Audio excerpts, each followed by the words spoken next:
anymore. I'm fixing to show Dad what I look like. In preparation for our podcast. He has no idea. I'm ready. You ready? I love it! Oh my gosh, I love it! That's pretty cool. So Wicked, you fell in love with that movie. Been obsessed with it for a while. And I even painted my hands and my neck and my ears. I got Megan on FaceTime. That's why I'm looking off over here. I'm looking at her. She's dressed up as Wicked. Elphaba off of Wicked. Elphaba. And here I am, Scarecrow. Closest thing I can come up with. Pretty perfect. Hey, Dad, you there? I am here, dialed in and ready to go. Good, because this is Dialed In with Dad, the podcast where we talk life, faith, share laughs, catch up, and maybe even wrestle with a few big questions. And whatever else Megan throws at me. All from a few states away. So pull up a seat. And join the conversation. So welcome to the second episode of Dialed In with Dad. It's our 1.5 episode.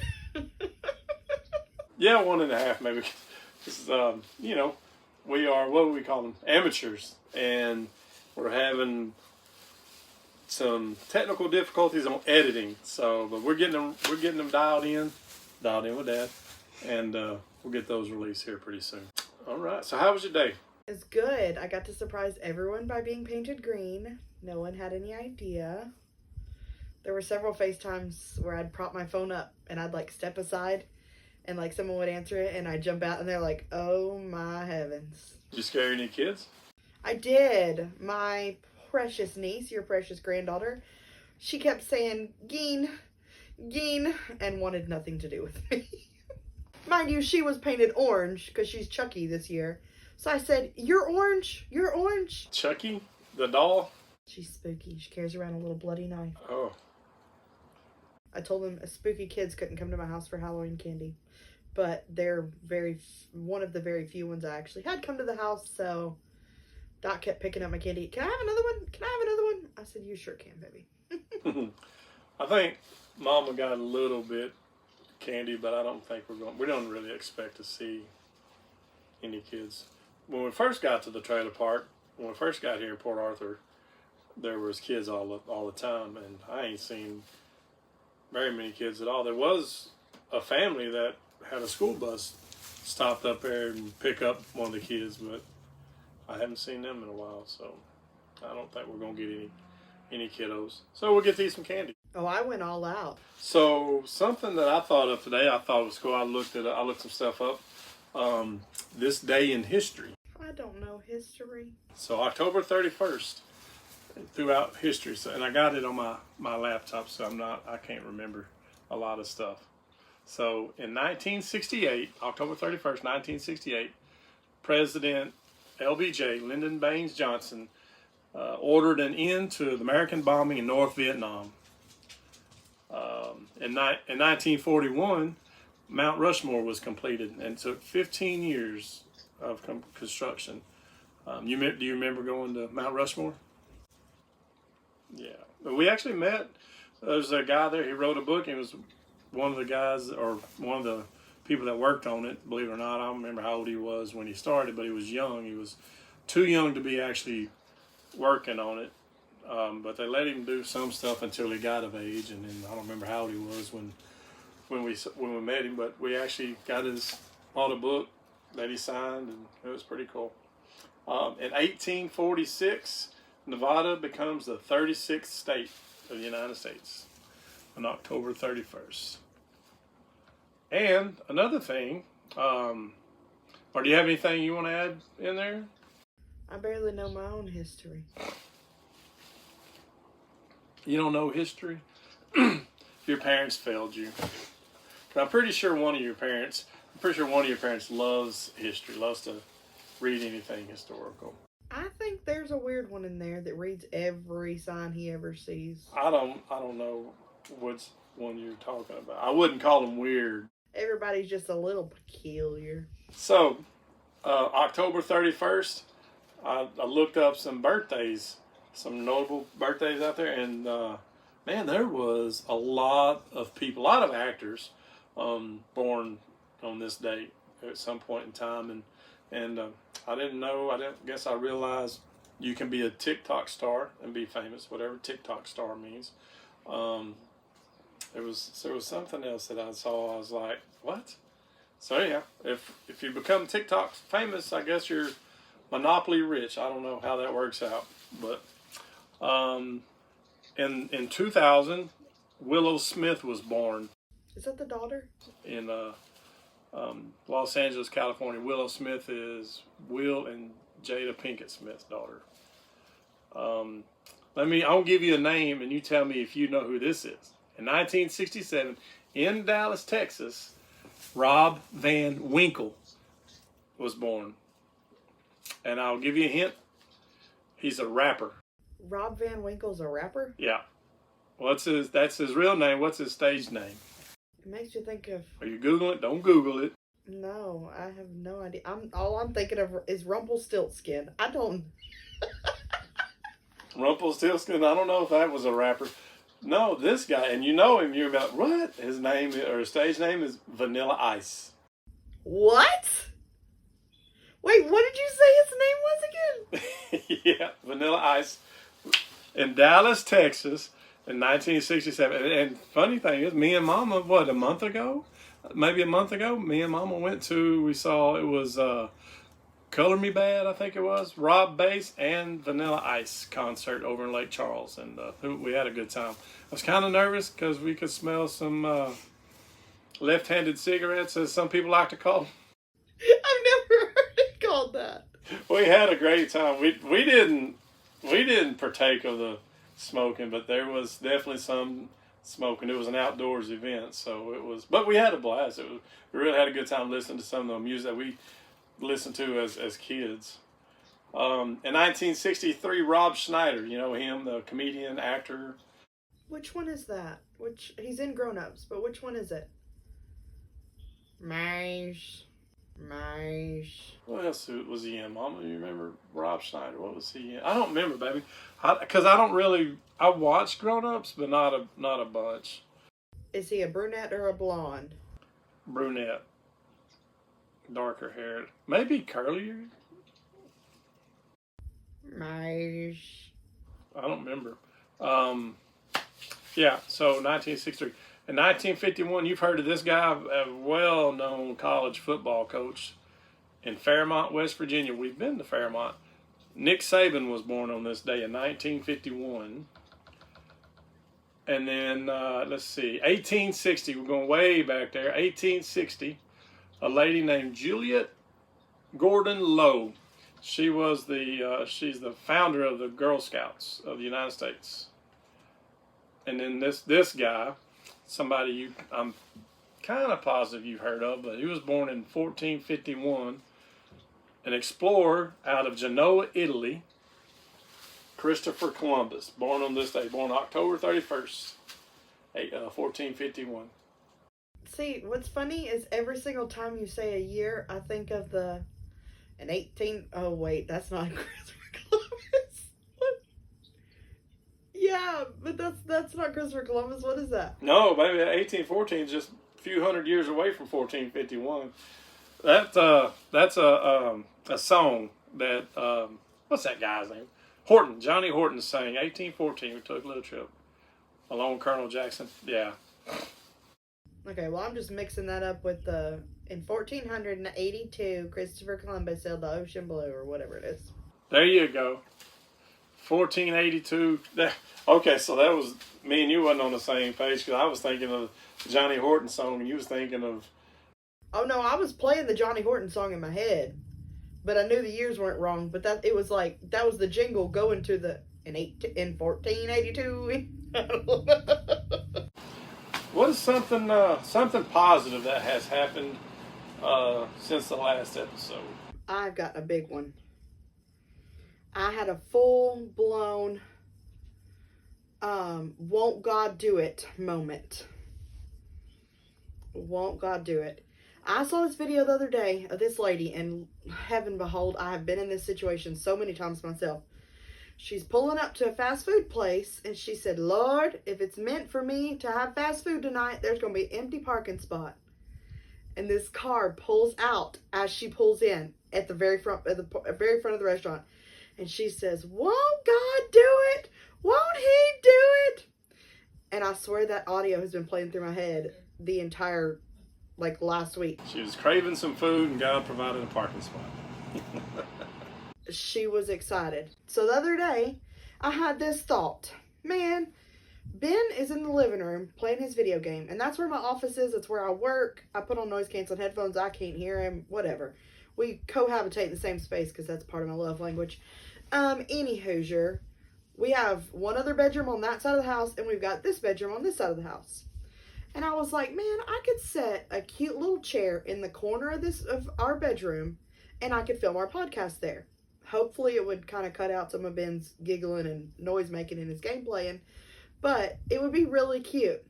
And I had, last week we wore our Doll In With Dad blue shirts. And I didn't want to stain it green, but I think I'll wear it next week. But I was like, I can imagine sitting in this mustard yellow is my favorite color, sitting in this mustard yellow chair with that blue in the chair. I can just imagine it's going to be so beautiful. And so I thought about it. Was it 2 nights? I guess it was 2 nights ago. I was like, man, that would be so cool. A wing back chair. I don't even know what them chairs look like. I literally, I don't know that I had a dream of it, but I literally pictured me sitting in this chair talking. And so I work for a laundry company where I go pick up laundry and bring it to my house, wash it, and go drop it off. So one of the orders I had was 20 minutes up the road in another town called Statesville. And so I had called you that morning on the way to go pick up the order. And I was like, I'm going to stop at Dollar Tree. But, the timing, I had to be back at my house. It's like a 30-minute drive there, 30-minute drive back. So, an hour. I had to be back at my house. It only had, 30 minutes to spare. I had a Zoom call at 11. I was running late leaving. I probably overslept. You had a Zoom call for another person that you work for, right? A Zoom call for another company person that I work for. So I was like, well, I'm going to stop by Dollar Tree. I was going to stop by Dollar Tree before I picked up the order because all I needed was lint rollers for my laundry stuff. But I was like, well, I might wait and do it on the way back. So I was talking to you and I was like, I guess I'll do it on the way back, whatever. I passed the Dollar Tree parking lot, and on the marquee sign, I see Habitat for Humanity Restore. And because of y'all in Minnesota, what all did you get at Habitat for Humanity that year? We scored big. We did, because we did the job and we started, it was before Thanksgiving. And when we first got there, it wasn't terribly cold. It was cool. But the job lasted from around October on up until sometime later into the summer. But we had to leave for fall law. So it was really, really cold. Minnesota, I don't know if y'all are familiar with Minnesota, but in the wintertime, we got up to negative, or down to negative, 30 a couple of times. And it was pretty cold. So we're not taking our travel trailer to that. We're not, obviously we can't, it just wasn't going to work. So we rented an apartment. And in the town of Baxter, we rented that apartment. There was a Habitat for Humanity, and we outfitted the whole apartment. It was a sofa, a love seat, entertainment center, an older microwave, a nightstand. I mean, there was some sides. We pretty much the whole thing, and it was $280, I think, like $285 or something like that. It was next to nothing, and it was a two bedroom, 2-bath house. It had the living room, or apartment had living room and kitchen and stuff. We didn't have to do appliances, but yeah, we did. We outfitted that whole thing for under $300. Any Hoosier, around here, I know that didn't start my thrifting love of thrifting. I've had it probably all my life, I think. But around here, our Habitat for Humanity here is really expensive, but our Goodwills are phenomenal. But our Goodwills don't open till 10, and I couldn't have fit that in my time schedule to be back for my Zoom call for the other job. So I'm driving. I see the Habitat for Humanity, and I'm like, Maybe. So I ask Siri on my phone. I don't dare speak her name because she keys up at the tune of a hat. I said, hey, Siri, what time does the Habitat for Humanity Restore open? Technically, it's a he voice. He said 9 a.m. It was 9:05 as I'm driving by. And I was like, won't God do it? Won't he do it? I'll tell you, the audio's been in my head all week. Anyway, so I kept going. I drove like 10 minutes up the road, picked up the laundry, came back. And so I called you and I was like, okay, I'm going into Habitat for Humanity. Like, if it's meant for me to have this mustard yellow chair, it's going to be in this Habitat for Humanity and it's going to be cheap. Because that's another thing about me. I am bougie. I don't spend money on hardly anything. That's a lie. I spend money, but it's got to be cheap. So I'm walking around the store. I make a full loop fixing to walk out, and it was on the back side, and I saw it on my way out the door, and I was like, gasp. Your mustard yellow chair. My mustard yellow chair. And so I told the lady, I said, this poor lady, I probably word vomited. I said, all right, ma'am, I need you to listen. I said, I'm filming a podcast with my dad, and this chair, I like envisioned this chair last night, and you got it, and it's cheap enough. But I work for a laundry company, so I'm not from this town. I came to pick up this lady's laundry. It has to fit in my car. And she's like, okay. And I said, God wants me to have this chair. And if it's meant for me to have this chair, it's going to fit in my car. Do you have somebody to help me load it? And she's like, yes. I said, okay. So, mind you, I came to pick up this lady's laundry. I had 3 trash bags full of laundry. My dryer is out. So I was headed to the laundromat with her laundry. So I had laundry baskets. I have Lena's car seat, because I just keep a car seat in my car for all times. My car was full, and I get to play in Tetris, shuffling it all around. And that guy comes out with that chair. It literally, when you close the hatch on my car door, it touched the feet of the chair. And I said, won't God do it? Won't he do it? Won't God do it? How many times you sing that song? Won't he do it? Oh, I'm a million. I came home, I sat it in the corner of my living room, or my bedroom, and I just perch up in this chair every now and again. And just think of how much God has done for me in the past few days. Yeah, so I've tried to be a little bit more intentional with my prayers. Because God keeps answering my prayers, but sometimes he don't answer them how I want them. So, when Ben got the call to come up here, we were struggling financially, and, we were praying, Lord, help the money to, we don't really know what to do, but he either needs another job, we need some more money, we need something to be in a better position. At the time, we were in Mississippi. He was working at the coal mine. It was like 4 days on, 4 days off, steady paycheck, but after 2 years, he was supposed to be hired on full time, and he still wasn't. I was babysitting, and I don't know if my mama put this bone in my body, but I don't ever think about my worth and what my value is. I always undercharge and over deliver. So I was charging $20 a day for people to keep their kids and feeding the kids 3 meals a day. It wasn't a problem to me, but it was definitely not helping in the situation of us not being able to survive financially. So we got the call to come to North Carolina. It was a blessing, an answered prayer for sure. And we got ready to leave. And I was talking to Ben, I was like, we prayed to have a house full of kids. And he's like, yeah, we pray for that a lot. I feel like everybody prays for us to have a house full of kids. This makes 8 years that we've dealt with infertility and not had children, and it's hard. But, we prayed for a house full of kids, and I got to thinking, I was like, I was technically keeping 3 kids at the time. And so I had to tell their parents, like, hey, I'm sorry, we got a call, we have to go to North Carolina. And they're like, when? And I was like, we have to be there in 3 days. And one of them was like, 3 days? And I'm like, I'm sorry, that's how the pipeline works. Yeah, it's how the pipeline works, and, we need to go, we have to go. So I got ready, and I was telling all the parents. I told the 3 parents I was keeping kids of, but in all reality, there was like 4 other parents that they knew when they needed someone, they could call me. And so I was telling Ben, I was like, man, that's kind of crazy. We prayed for a house full of kids, and when you think about it, there have been 18 kids raised, loved on, provided for, nurtured, cared for in this home. And I was like, okay, Lord, I didn't mean those kind of kids.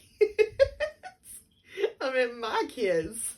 Sometimes we do get caught up with prayer, like we think that it's got to be a big old, whether it's for healing or whether it's for, relationships or whatever. And, sometimes it takes just a little bitty thing, just something well, of course, I guess peace of mind, some comfort, isn't small by any stretch of the imagination, but, I feel like God likes to hear us talk to Him just for any little thing, not always the quote unquote big things. So I got to thinking the other day, I was headed, that's kind of been on my mind a lot lately of, being intentional with your praying. And not that it matters, He's going to answer the prayer however He wants, but it's kind of funny to me to be able to look back and be like, oh, you did answer that prayer, huh?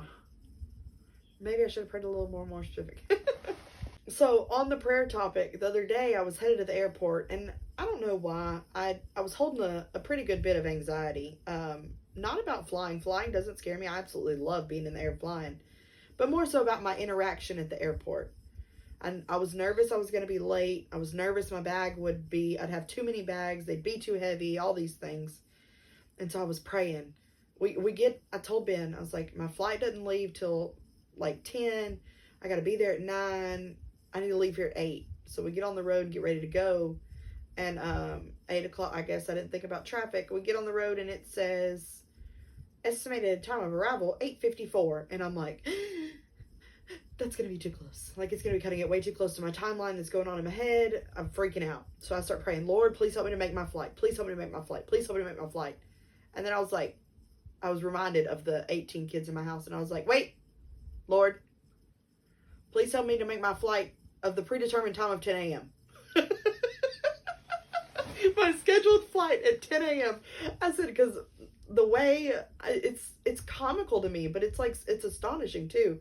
I was like, Lord would have answered my prayer, put me on a 10 p.m. flight and be like, you made your flight. Don't you remember you asked me and you made your flight? So I was giggling. We were also, where we live in Mississippi, it's like a 45-minute drive to the lake. It's where Ben's dad takes his boat out. We go fishing all the time. And so we thought it would be cool in the future to have a lake house that they could ideally like a bunk house that everybody could sleep in and go hunting and camping and fishing, because that's where they do all their hunting too. And as we're driving to the airport, we cross the lake 3 times. Mind you, we're in Mooresville, but like 200 yards down from our house is a boat dock that our landlord was like, free access, use it whatever you want to do. If you want to fix it up, do it. If you want to tear it down, do it. Do whatever you want. He's very lenient. But we at this point have a lake house, and we've never had that before. Like, it's been kind of cool. And so we're driving across those lake accesses, and I was like, Ben, you know what's kind of funny? And he's like, what? And I was like, do you remember how many times we prayed about having a lake house? And he said, I didn't mean this one. I said, did you specify which one you meant? Because I think yet again, he's reminding us of, hey, like sliding a card under the door. Hey, here's your answered prayer. You might not have wanted it this way, but here it is. All right. Well, thanks for joining our 1.5 episode of Dialed In with Dad. Makes me think of the Lion King. What was it, like 2.5? Lion King 2.5, something like that. Hopefully we can get some editing underway and be able to get this released to you guys soon. We may be in Halloween effect until middle of November releasing episodes, but just know it's because we're extra. All right, well, I'll call you tomorrow. Love you, baby. Love you, bye.